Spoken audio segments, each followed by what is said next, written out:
안녕하세요. 11일 19장에서 22장입니다. 19장에서 20장은 거룩하라 라는 주제로 볼 수 있습니다. 어떻게 살아야 될지에 대한 명령을 우리에게 주시는 내용들입니다.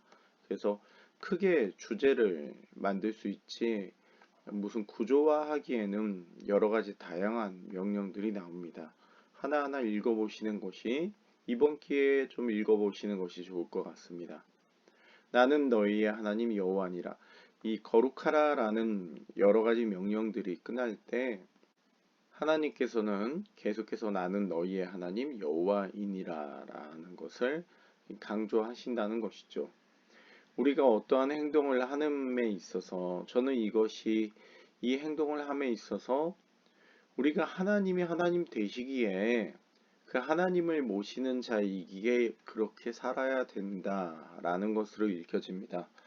이게 뭐 어떻게 살아야 될지에 대한 명령 다음에 안 하면 죽는다 이런 이야기가 아니라 하나님 여호와 하나님을 믿기 때문에 그렇게 살아야 된다라는 것이죠. 오늘날 우리가 뭐 어떤 행동에 있어서 흔히 그런 얘기 하잖아요. 뭐 술 마시면 목사님 술 마시면 지옥 가요? 막 이런 되게 본질과는 상관없는 쓸데없는 질문. 그냥 우리가 어떻게 살아야 될지에 대한 명령에 있어서 하나님을 섬기기 때문에 어떻게 거룩하게 살지에 대한 고민이 있어야지 뭐 안 하면 지옥 가요? 뭐 이런 식의 쓰잘데기 없는 고민하는 신앙이 아니라 하나님이 기뻐하실 만한 그러한 거룩한 삶을 살아가는 모습이 되어야 되지 않나 싶습니다. 신앙인이기에 마땅히 해야 할 의무적인 삶, 이게 좀 우리에게 있어야 되지 않나 싶기도 합니다. 그 중에 이 19장에서 이제 주목할 얘기가 바로 이제 원수를 갚지 말고 이웃을 사랑해야 될 것을 자신같이 사랑해라. 이게 상당히 유명한 이야기죠. 신약에서도 나오게 되지만 바로 이 거룩하게 삶에 대한 것이 여기 나옵니다. 또 20장에서 우리가 거룩하려고 하나님이 우리를 구별하셨다라는 거예요. 우리가 신앙인의 삶의 목적, 의무 여기에서 또 다시 볼 수 있는 것입니다. 이제 21장에서 22장을 보겠습니다. 21장에서 22장은 제사장에 대한 규례입니다.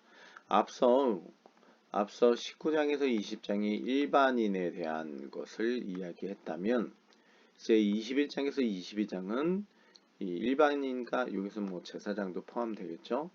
이 제사장만을 위한 규례에 대한 이야기인데요.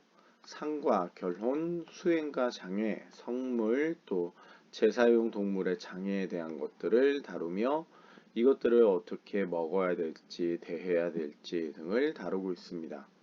여기서도 나는 그를 거룩하게 하는 여호와다라는 말이 계속 나오게 되죠. 결국 어떠한 삶을 살아야 되느냐, 신앙인에 대한 부분에 대한 말이라고 할 수 있습니다. 특별히 주목할 것이 자리에 따른 더 높은 거룩의 수준이라는 것이죠. 제사장에게 요구되는 수준, 그리고 대제사장에게 요구되는 수준이 있다는 거예요.